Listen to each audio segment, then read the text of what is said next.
How's it going, everyone? It's David here, co-founder of Nico, and we are finishing the Redacted conference strong, focusing in on AI, agents, and a whole lot of really cool stuff. I'm joined here by three founders building in the near ecosystem, and we're going to kick it off with some intros. We got Felix, we got Aaron, and we got Andrew. So Felix, we'll start on your end, and we'll go from there. Okay, hi, I'm Felix Mann. I'm the CEO of Xtrace, and I'm from the Stanford Blockchain Accelerator. And what we're building is we're building millisecond level of privacy preserving RAG. So without knowing the query and the data, using a protocol, we can always return the user the most relevant data to the AI agents. And in addition, we're also working on the private memory layer of the AI agents because there's currently 100 million queries per day, and it is like a new form of data. So essentially, we're allowing like the user to have control over the memory and interaction of the AI agents, and then having this memory layer that only the user have access to, and making it fully data operational. Awesome. Aaron, over to you. Hello, this is Aaron. We are building Crynux. This is the orchestration layer on Decentralized AI utilizing edge devices. So ultimately, you should be able to use your MacBook, your Play machine, your iPhone, and Android to run all kinds of AI tasks for inference, fine-tuning, and fair learning. Before founding Crynux, I was working Google for 12 years, since 2011, and working on Android, Gemini, and the TensorFlow. Thanks. Andrew, over to you, my friend. Great. So I'm a CEO of Dopplegangers. Dopplegangers is a digital twin application. What we do is, at least what we are striving to do, is to create a perfect copy of human consciousness. So the idea is all of us have a bunch of data, social media data, email data, Telegram messengers, and generally speaking, any other messengers. Our goal is to combine them all together into a model, a RAG model, that will simulate your behavior as close to being, well, you as possible. Awesome. And let's break down some of these acronyms. RAG, Retrieval Augmented Generation. What is RAG? What does RAG enable for us? Yeah, I think the way to imagine RAG is kind of like when you're doing training or fine-tuning, you're essentially like from a kindergarten to a high school or you graduated, and now you need to go to work in a company, right? So even if you're the brightest mind, if you go to a company without any data or access about what the company is doing, there's no way for you to work with the data, with the company. So you really need the proprietary data, real-time data, and all that. So saying RAG is like an open book for you. So whenever you don't know the answer, the AI agent can go and check like this open book as source of truth and create a grounded resource of it. So this fights hallucination and also allows the AI agent to work with real-time data and proprietary data. Right. And I think another thing, at least that I think about with RAG, is the ability to have tons of data, but when we do a prompt, we're pulling only the necessary data so that we can accommodate the context windows and all of the limitations within an LLM. It lets us retrieve information from a very large corpus of data. Yes. And I think you guys are using that. I play around with RAG a lot in a lot of my builds. What are some of the trends that you guys have seen? It's growing so fast. It seems like every week there's a new strategy evolving. How are you guys tracking that and staying on top of all of the new stuff and balancing into what you're building? Well, adding to your previous point about the RAG, it also makes the string of memories, if you can call them that, longer. So a backstory can be stored longer, and you can learn from the more earlier versions of the backstory. That's what RAG is good for as well. And answering your question, just today, I met an amazing founder who's doing a private RAG, and because our system is we're gonna have a lot of private data. It's Instagram, it's Telegram, it's your emails, and even though we are filtering it on our side, meaning that we remove credit cards, names, and all the like sensitive things, but ideal is to have it all private. So not only we don't want to store user data, but ideally we want to do compute blindly, meaning that the LLMs like ChatGPT, Llama, and whatnot are not getting your data either. And our goal is to also allow users to share them in a decentralized way, which private RAG kind of solves for us. Decentralized storage as well. Like we solved that by storing user data on device, which we can also do the on-device compute. It's just going to be a worse model. But the RAG is perfect. So answering your question, you just have to mingle with the people. You just have to know, stay on top of the trends, meet with the founders who are building new awesome stack and collaborating with them right away. Love it. And then Aaron, there's RAG and then there's the fine tuning. And it sounds like from your end, that's something that you're primarily focused on, and maybe enabling that, unlocking that for any sort of machine using cell phones, using MacBooks. Is that a correct statement, or am I a little bit off there? Yeah, it's almost for that. So I've been working on RAG since 2021, before there was a concept called RAG. Yeah. So because I was in Google, I was trying to think how can we leverage Google's infra for a better AI. So RAG is definitely one of the things that we can think, because retrieval is what another name of search. Yes. So we use Google Search to validate lots of information from LLM. So what we're thinking is, what can RAG bring to us? One is, as I mentioned, private data, because it's something that you cannot access from the LLM. Second is they can provide more factual information or more grounded information, which means you can get information that fit better to your needs. And also, when we use Google search result to validate information, we can use RAG to give the attribution of the information. You know where this statement coming from. And third thing is can be fresh, because for LLM fine-tuning and pre-training, it takes a few weeks or even months to run. But for RAG, you can get this immediately, as fast as Google search. There are some other features, so we are trying to figure out how to do this. But in the decentralized world, what we are focusing on right now is because it's something that's missing for fine-tuning, for learning, and inference in a decentralized manner. And RAG definitely is one thing, but there are amazing guys working on this. So we can work together to build an even better AI serving in the decentralized world. Love it. And I mean, your work history is pretty insane, and you've been able to take part in some of the most cutting edge technologies and FANG companies that exist today, right? That's huge. That's incredible. I'd love to hear about some of your insights from that journey that led to you building in a decentralized blockchain space. I think in general, everyone is underestimating all the work we need to do. For example, I'm not sure how easy for your fundraising, but most of VCs think RAG is a well-solved problem. Yeah. Actually, it's not. So when you use RAG, there are multiple steps. First, you need to retrieve the correct information. You need to make the information correctly embedded into your responses. Yeah. And LLM can really good at digesting this information. And even if each step is 90% of correctness, and there are 3 steps, there's only 70% afterwards. So it's a difficult problem, and we noticed that there's a very far way to go in both AI Web 2 and AI Web 3. And in AI Web 3, I think it's a more difficult problem than AI Web 2, because none of infra works here. Yeah. So you need to do lots of things to make things working, and that's why we are working on the infra part, because we want to be a really useful and available infra for people to use. Incredible. And Felix, we talked a bit before this, and it's pretty interesting working with the traditional reg technologies to hear your insight into privacy and into that layer, because it's something that is so important, and yet I wasn't even thinking about it until we met, and I was like, holy crap, that's brilliant. So how did you come to that insight and realizing, hey, I'm going to build this? Yeah, so I think the reason why I'm building this is that we went to a lot of AI industry conference, and then like the first concern when you're talking to like industry who's trying to adopt AI solution is about security, right? Because essentially you need to give them all the context data and the critical data of your company in order for AI agent to perform. So we really need a way to make sure that, okay, you can store all your data securely, and then making sure that only you have or your business partner have access to the information that you need. And I believe that this is kind of the key to unlock like actual AI adoption when like security is met.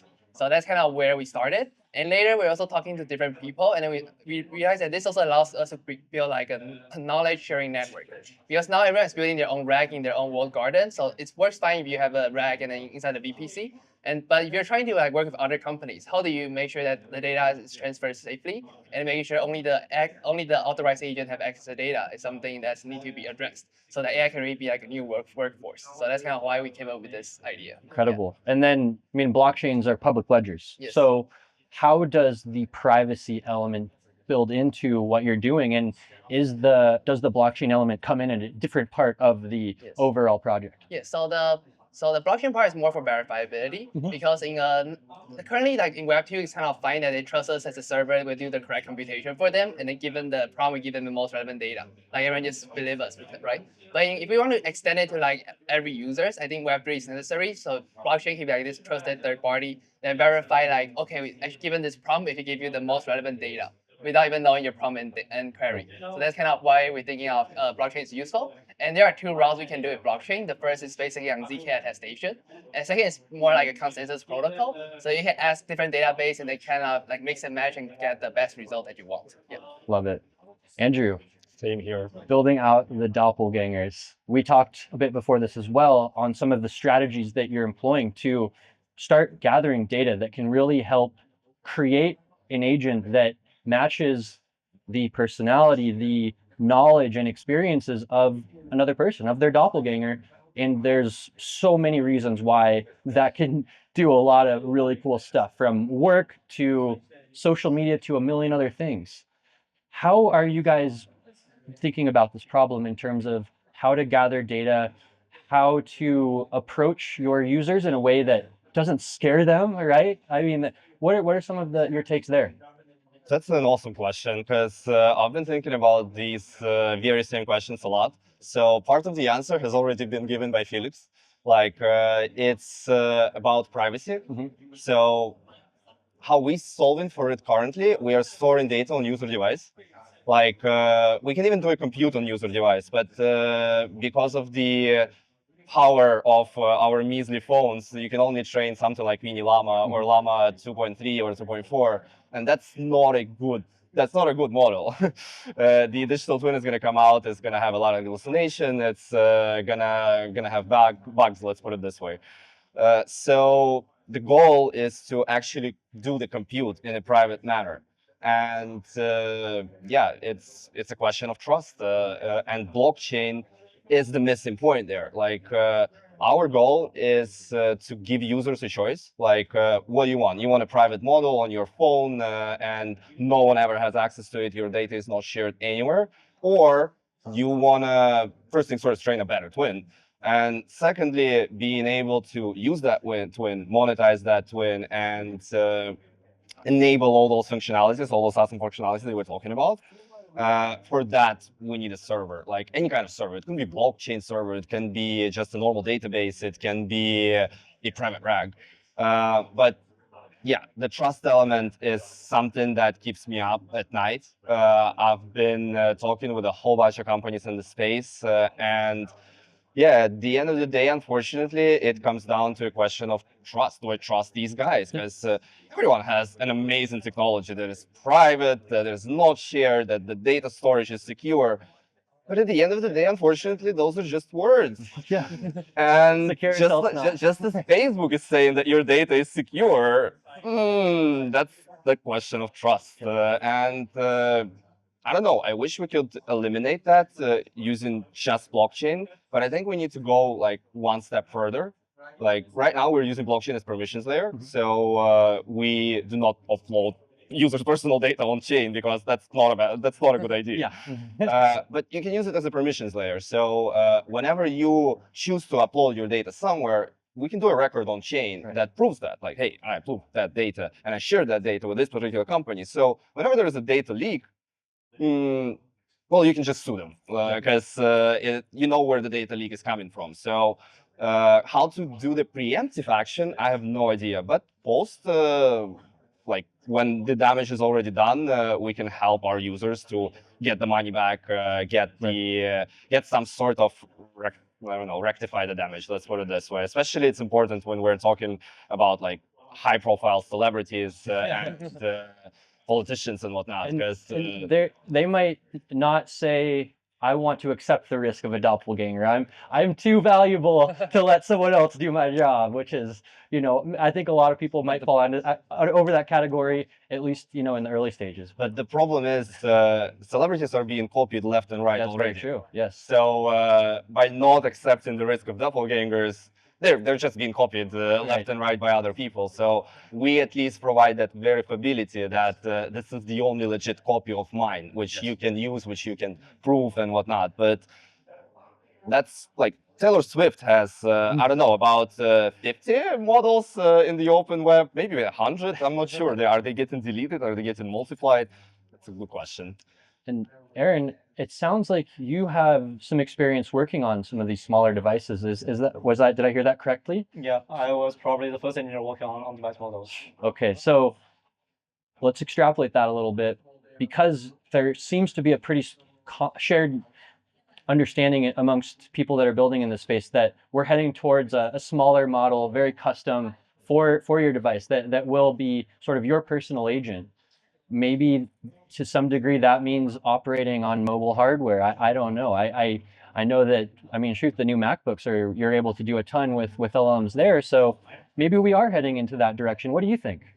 Yeah, so I've been working on device machine learning since 2015. The first AI model on Android was I built. That was a 100 kilobytes model on smartwatch, so we can send message on that's a thank yous, okay, something like that. So but in 2023, Google and Apple both launched their on-device models. That's 2 billion parameters on device. So we can see that for edge devices, they are getting more and more popular and more powerful. And we see that 10x computing power improvement in the past 5 years, and we can see another 10x improvement in the next 5 years. So for currently, we can run 2 billion model on device on mobile, and we can run most of the open source models such as 7B Llama on MacBook. So 5 years later, there will be 70 billion and 20 billion on device. So they can basically do almost everything. And even today, what we notice here is, for example, Google is using purely on-device data and on-device models for speech, for keyboard. So it has a bit of the part of the on-device agent. So we can see that in 5 years later, we can see a fully empowered AI agent purely on device. It's totally possible. That's pretty exciting. And a pretty interesting timeline too, which I think I would absolutely agree with. Not to say that you'd be the one to know, not me. Felix, you mentioned you're in the Stanford Accelerator? Yes. That's congratulations.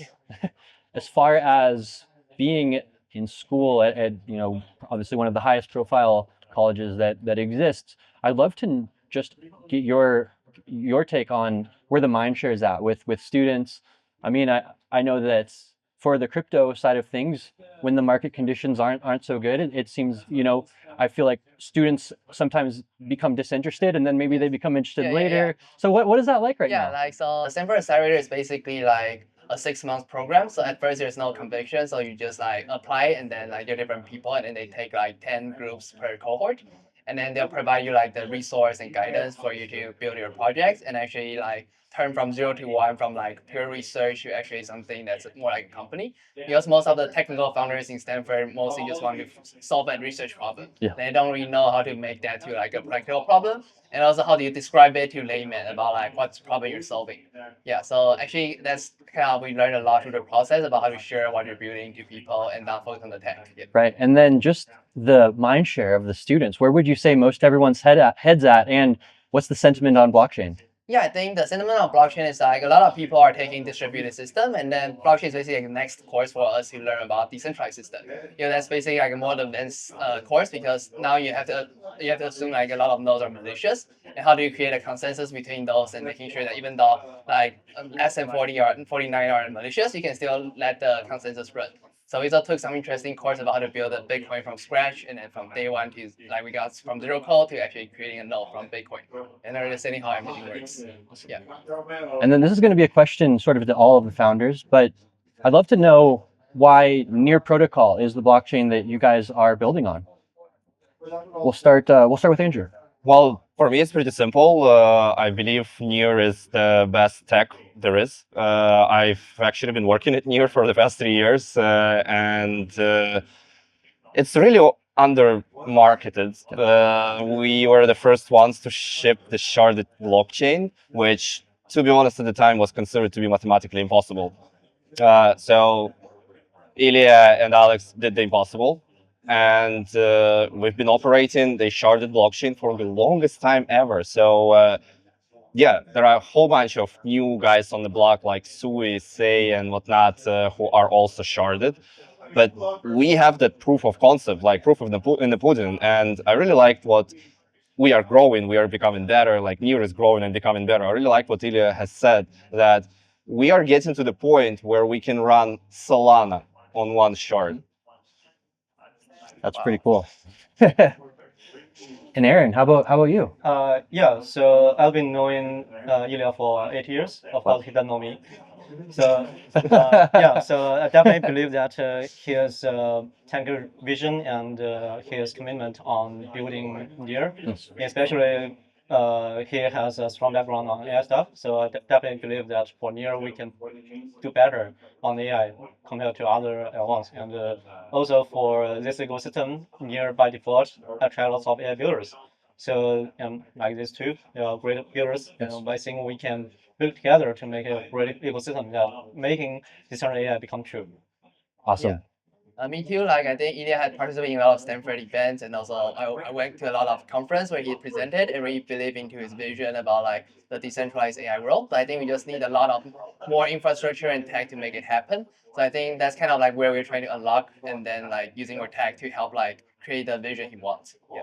And what I think is pretty awesome, the slogan that Near has, user-owned AI. Yes. I think all of the founders here are contributing to that in a very big way. Different areas, but equally as important contributions, from privacy to letting someone take on their entire life and personality, bring that into an agent format, and also make these models available on personal devices. And all of those things are just critical for user-owned AI to become reality. But as far as crypto goes and AI and anything in tech, there's always a lot of hype and momentum that can arise. And I think we can all say that for the past 8 months or so, we've been able to keep our heads down and build pretty well. And there hasn't been too much insanity in the markets between, I mean, AI, sure, it's been at the talk of the town for a while now, but the crypto AI kind of intersection has recently started to really garner interest, which I'm sure we're all very happy to see, but that does come with its own set of pros and cons. So if anyone's watching this and they're able to hear this alpha, you're probably going to do pretty well in the coming months. But where would you guys put your time, research, and whatever else in terms of the narratives here? What are some of the things that you think will be quite successful, and maybe some of the things that you're not even going to be paying much attention to and would suggest is possibly just a lot of noise in terms of the crypto and AI intersection? Is there anything that stands out as interesting? Andrew, do you want to start first? Yeah. Well, it's kind of hard. There is a lot of hype, and there is a lot of companies and projects that I personally encountered that don't have anything. Like everything that they do are just words. Nothing is ready, and they are marketing it like it's been ready yesterday. So it's really hard to differentiate hype from reality. Based on the examples that we saw before, decentralized inference is kind of a good choice. Aether, IO.net, like they all have insane valuations, and they're all doing more or less the same thing. I mean, beyond that, agents, like I'm doing agents, I guess. So there is a lot of potential there. Consumer apps, that's kind of the intersection of that has been like on the radar recently among VCs and funds and generally speaking blockchains, because it's a way to not only combine AI and crypto, but to actually provide something for users, because it's all great when it's just technology, but technology needs to be used by somebody. Yeah. And Aaron, I think your insights on this, especially coming from your background and sort of being an OG on a lot of these technologies as an engineer, your insights are going to be even very interesting to me. So even more broadly, just AI as a whole, you probably have some perspectives on. So I'd love to hear them. Yeah, so although I've been following blockchain technology since 2011 and holding Bitcoin by time, and also Ethereum later, but I've never been in Web3 industry until last year. Right. So definitely this industry and company definitely works differently from what I imagine. So from my perspective, a good product needs to answer three questions. First, why is Web3 and not Web2? Second, why do you need blockchain? Third, why do you need crypto? Yeah. And I think very few projects can really answer the questions here. So in terms of the combination between AI and blockchain, I think on the high level, blockchain is really good at building the trusted protocol to enable decentralized entities to work together on some tasks. And AI is a problem that involves lots of entities, such as data provider, computing power, training task, model applications. And how can we cooperate them together to work on the tasks? This is a question that I think why we really need a blockchain here. Awesome. Felix, what do you Yes, think, I man? totally agree. And I also think like one additional point I want to add is like how do Web3 plus AI helps like actual AI products. So like in our argument, we're kind of thinking of like working on a security layer, and also on top we can build like this universal large network where a new AI agent essentially can draw from this, utilizing like blockchains like decentralized scalability in order to extract knowledge from a lot of different AI agents and work on past experience. So it's kind of like one junior developer agent get into this network and already they have access to thousands of previous experienced AI agents. And then we're thinking of how to utilize like the interaction of the AI agent when they're working on tasks, so that they actually have experience and memory, and then other people can use it to cite. So that's kind of where we're thinking of like something like prompt caching or like multi-agent collaboration. How do we utilize like all this kind of thing that's kind of expensive in Web2 if you just like host 20 AI models together and have to pay a lot? How do you utilize Web3 to solve this kind of cost and performance issues? Yeah. Awesome. Well, guys, we're getting close to time. My stomach's rumbling, so the mic's probably picking up on that. So let's get some food, get ready to go to the closing party. But before we do, let's just have some final thoughts. How can people reach out, get involved, and join your communities? Andrew, we'll start on your end. Everything is ready. Dopplegangers.ai. Just join us. I have a little QR here There you go. for the people to join. We have both web version and mobile web version ready to go. You can already trade in digital twin, and the mobile apps, both iOS and Android, are in test flight mode. So you'll be able to actually register for the test flight and potentially earn some rewards for something, which I'm not allowed to say a name. Right on. Aaron, over to you, my friend. Yeah, follow my Twitter, Crynux, Crynux AI. And we are permissionless, which means you just need to download the app and everything is all set.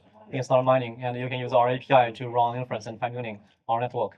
Let's go. Yeah, for us, we're still kind of in stealth mode. We're doing like caveman mode research and building, but already we're getting like the backend done. So happy to for like any like AI agent builder that want to like have privacy and then security of their users' data to like try out our solution. And we'd love to talk more. Yeah. Awesome, guys. Thank you so much. It's been a great little panel, and I hope you have a great rest of your Redacted conference. Cheers, guys. Take care. Cheers, guys. Bye. Signing off.